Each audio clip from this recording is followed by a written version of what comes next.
Notre invitée du jour de Matin Première est l'auteur du livre Calédonien, Catherine Laurent. Bonjour. Bonjour, merci de m'accueillir ce matin. Merci d'avoir accepté notre invitation. Calédonien, c'est la suite de la série littéraire Ligne de vie d'un peuple aux éditions HD.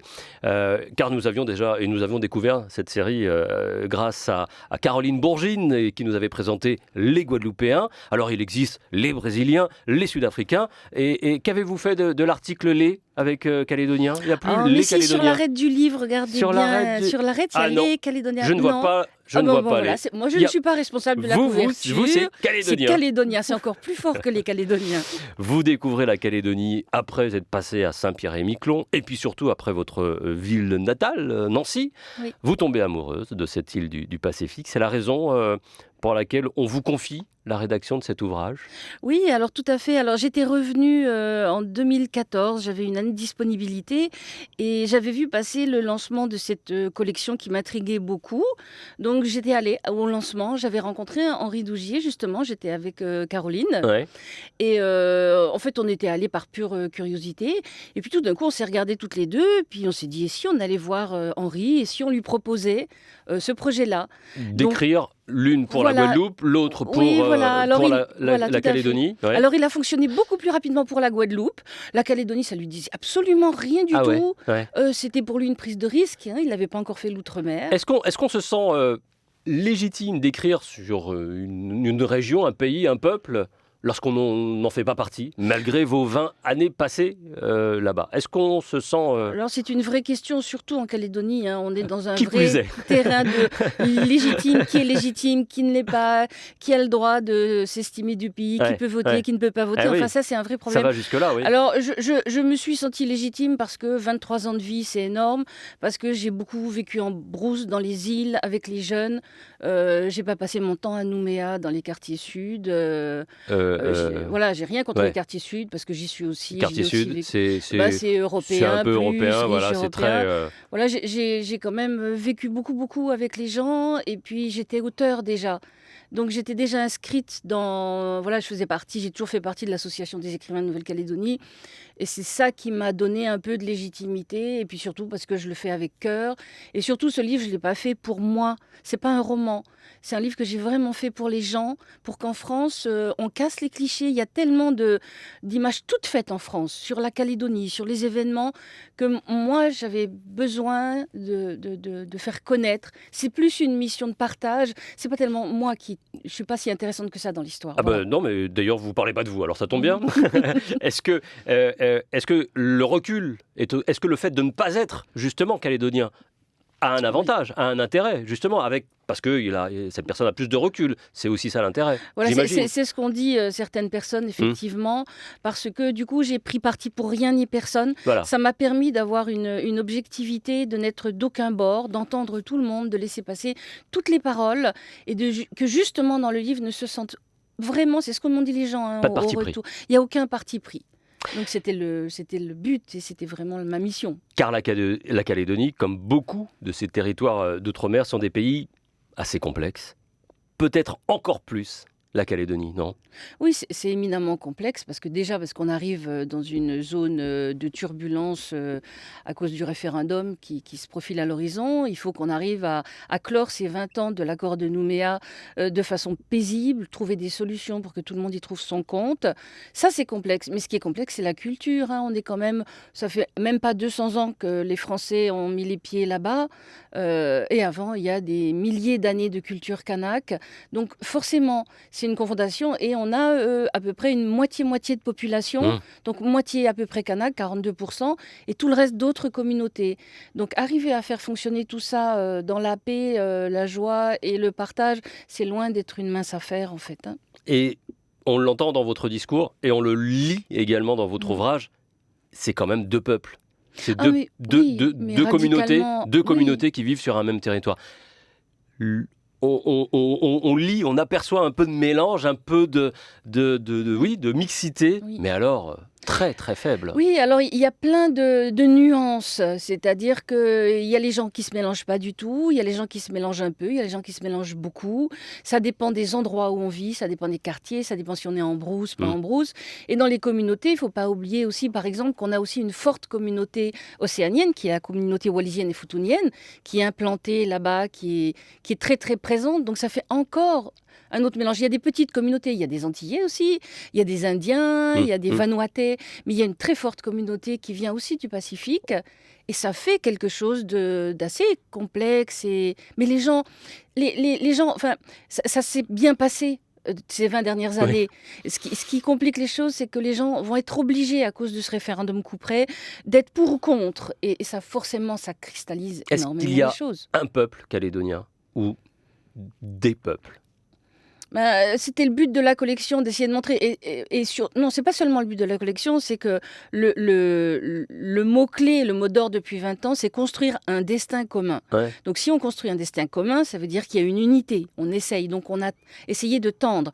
Mais si par exemple, vous me demandez si les Kanaks sont calédoniens, alors ils le sont, mais ils ne se considèrent pas comme calédoniens. Eux, ils sont Kanaks. Ils sont en pays kanak, donc fatalement, voilà.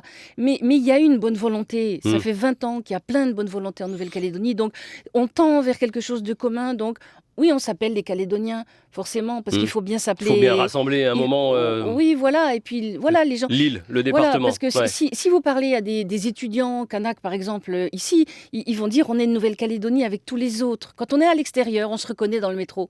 On se voit dans... Et donc, on sait qu'on est calédoniens tous. Mais après, à l'intérieur du pays, il y a plein Ouais. de nuances. Vous écrivez dans votre ouvrage, en Nouvelle-Calédonie, même la réalité est complexe. Voilà, c'est ça. Au quotidien. D'autant plus que chaque acte de la vie quotidienne est devenu politique. Tout est politique. En fait, on est vraiment dans le mot politique Oui, de la Grèce politique antique, dans de le la vie de la cité. dans le sens profond du terme. Voilà, hein, dans la vie de la c'est- cité, chacun doit faire preuve de qui il est tout le temps. Est-ce que justement L'identité. l'identité, Il faut- la il faut- légitimité. Voilà, il faut revendiquer, affirmer l'identité, et donc en fonction de ça, on a une place, on est situé. On est situé. Tout de même, ça se voit hein, Ouais. au physique qu'on a, à la tête qu'on a, Ouais, à la couleur qu'on a. voilà, à la façon de parler aussi. Ouais. Mais effectivement, c'est devenu, voilà, surtout maintenant, ça l'a été moins, mais là, en ce moment, c'est chaud, hein, de toute manière. L'identité, ça a été jusqu'au droit de savoir qui a le droit de voter, Oui. qui a le droit de travailler Oui. et où. C'est Voilà. ça, hein, la Nouvelle-Calédonie, c'est bien ça? Oui, voilà, c'est ça. Alors surtout, par exemple, le droit de travailler ou pas. Moi, je croise des gens qui disent on va partir s'installer en Calédonie. Je dis mais faites attention, vous trouverez pas de travail parce que c'est vraiment l'emploi local. Ça l'était pas à l'époque où je suis arrivée. Il y avait beaucoup de travail, il y avait beaucoup de place pour tout le monde. Ouais. Mais ça s'est mais on rétréci. prenait déjà des précautions, même quand vous On êtes arrivé il y a 20 voilà, ans. oui, on prenait des Hein précautions. Quand Ouais. même. Oui, tout à fait. Mais c'était quand même possible. Maintenant, c'est vraiment priorité à l'emploi local. Et c'est normal, c'est légitime. Après, par rapport au droit de vote, c'est vrai que les Français qui arrivent, là, les oreilles, qui débarquent, qui sont là depuis 2 ans, ça leur fait dresser les cheveux sur la tête. Le fait qu'ils ne puissent pas voter au référendum, ils disent on est dans la France, on est en République. Ouais. Ce qu'ils ne veulent pas comprendre, c'est qu'ils ne se renseignent pas assez. Hein. Quand on va en Calédonie, il faut lire les livres d'histoire. C'est qu'il y a des accords qui ont été passés, qu'il y a un corps électoral qui est restreint pour permettre aux gens vraiment impliqués là depuis 20 ans. Il faut être là depuis 20 ans. Et il faut avoir des engagements moraux avec le pays pour avoir le droit de voter, pas quand on est de passage, parce que déjà les gens ne font pas tellement l'effort de vraiment de se pencher s'immiscer, sur de le se pencher, passé, de de comprendre. s'insérer. Voilà, mais ça les énerve parce qu'ils ne savent pas qu'il y a eu la Constitution française a fait des amendements, on a modifié la Constitution française lors des événements et après, hein, lors de la conclusion des accords. Et c'est la France, mais c'est pas tout à fait la France. Ouais, et ça, ouais. les oreilles de passage, ils ont beaucoup de mal avec Ils ça. Oui, je comprends. Le chef du gouvernement, Édouard Philippe, y était là, il y a quelques semaines pour préparer ce référendum d'autodétermination en fin 2018. Comment est-ce que Je sens que pour vous, cette question est douloureuse. Oui, c'est aussi pour ça que je suis partie, parce qu'en fait, J'ai été là pendant ces 20 ans qui était une aventure extraordinaire où on avait l'impression d'être témoin de la naissance d'une nation. C'est un truc de fou, je dis souvent, c'est incroyable d'avoir été là. Mais j'ai préféré me retirer parce que ça devenait encore plus complexe que d'habitude. Il Pourquoi? y a des tensions. Pourquoi? On a une jeunesse qui est vraiment... Moi, je travaillais avec les jeunes de lycée professionnel. Et la jeunesse, il y a toute une base de la jeunesse qui va très très mal, qui est d'une rare violence. Il y a de la délinquance que j'ai pas connue. Moi, j'ai vraiment vécu des années paisibles, où vraiment, avec tout le monde, avec les jeunes, c'était vraiment super. Ouais, ouais. Beaucoup d'affection Et qu'est-ce même. qui s'est passé aujourd'hui? C'est difficile à comprendre. Il y a une fracture et c'est surtout que dans leur tête, c'est Kanaki 2018. Pour eux, ils ont... Eux veulent leur autonomie, leur indépendance. Oui, les jeunes, oui. Alors, pas tous, hein. C'est-à-dire que moins ceux qui sont à Nouméa, mais je parle de la Brousse profonde. Les jeunes des tribus, on les prépare à ça depuis longtemps. Pour eux, dans leur tête, c'est très simple. C'est 2018, Kanaki. Donc, si c'est pas Kanaki, ça va être dur. Parce qu'il y en a plein qui sont en errance sur le territoire et qui commettent beaucoup d'incivilités. Parce Voilà. que ces jeunes qui sont justement en brousse, isolés, j'allais dire protégés, entre guillemets, mais peut-être que je me trompe, de cette activité de monde moderne et compliqué et bouleversant et tout ça, ils sont dans cette violence à cause d'une économie qui est compliquée, qui est difficile, Alors, ou de valeurs qu'ils ont perdues. non, alors c'est encore plus compliqué que ça. Les valeurs, ils les ont, Mhm. parce que la culture kanak est Elle est fondamentale, profonde. elle est là, elle est profonde. Elle est énorme, ouais. Moi, un jour, quelqu'un m'a dit une phrase terrible, un oreilles, qui m'a dit, mais de toute manière, ces peuples-là, dont les Kanaks, ils sont déjà morts et ils ne le savent pas eux-mêmes. Et je lui ai dit, mais vous dites une monstruosité. Mhm. Allez vous promener, allez vivre avec les gens.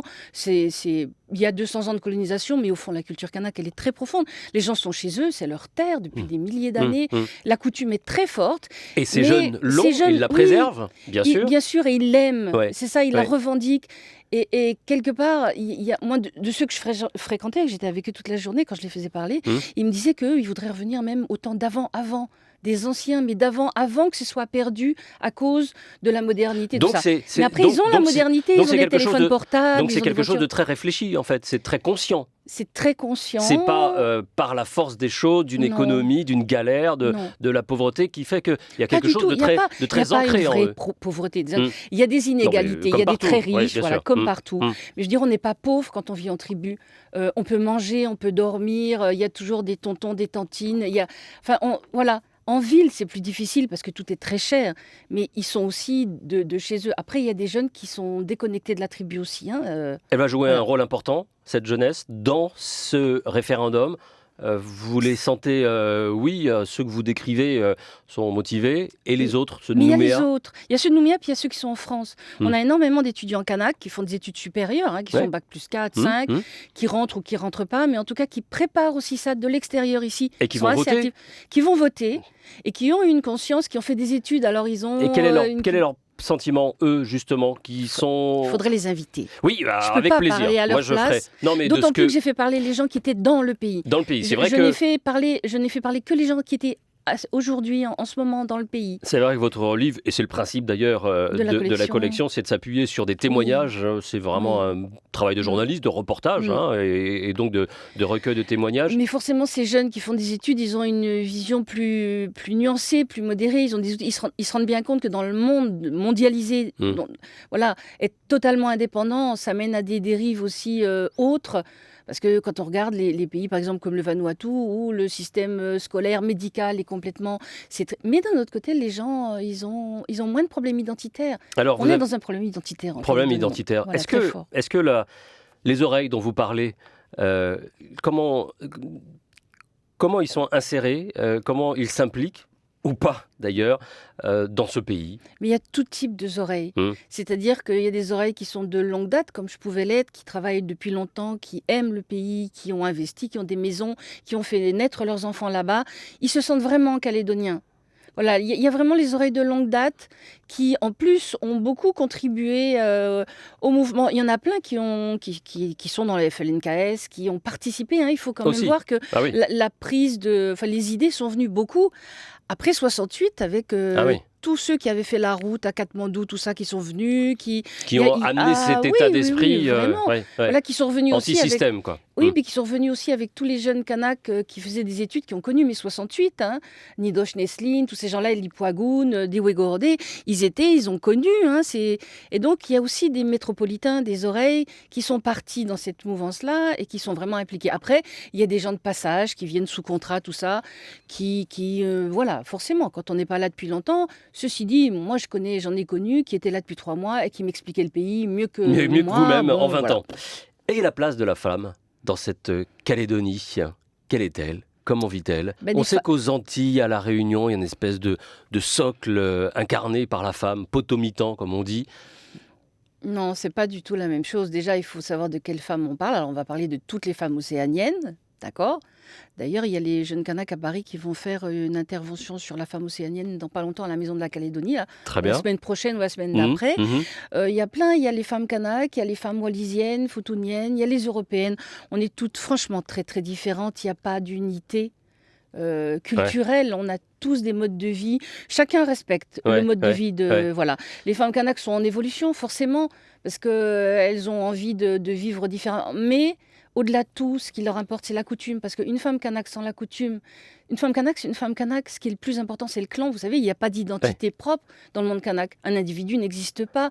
Et un individu qui sort de la coutume, du clan, c'est plus personne. Donc, moi, je connais des oreilles qui disent oui, mais il faut qu'elle se rebelle parce que la place de la femme Kanak, elle est dure. Elle n'a pas droit d'hériter des terres, tout ça. Mais je dis, mais laissez tomber. Je veux dire, une femme Kanak, ce qu'elle défend, c'est son clan, c'est son nom, c'est son identité, c'est la culture. Et après, laissez-les se débrouiller avec leur évolution. On n'a pas à intervenir là-dedans. À travers toutes les rencontres que vous avez faites pour illustrer cet ouvrage, les récits, quels sont ceux qui vous ont le plus ému ? Un récit, un témoignage, une rencontre qui vous a ému, bouleversé ou que vous gardez Alors moi j'aime beaucoup Pierre Gop parce que j'admire énormément Pierre Gop qui est metteur en scène de théâtre, acteur lui-même, qui est un autodidacte, il n'a pas été à l'école, il s'est arrêté au CM2, j'en parle.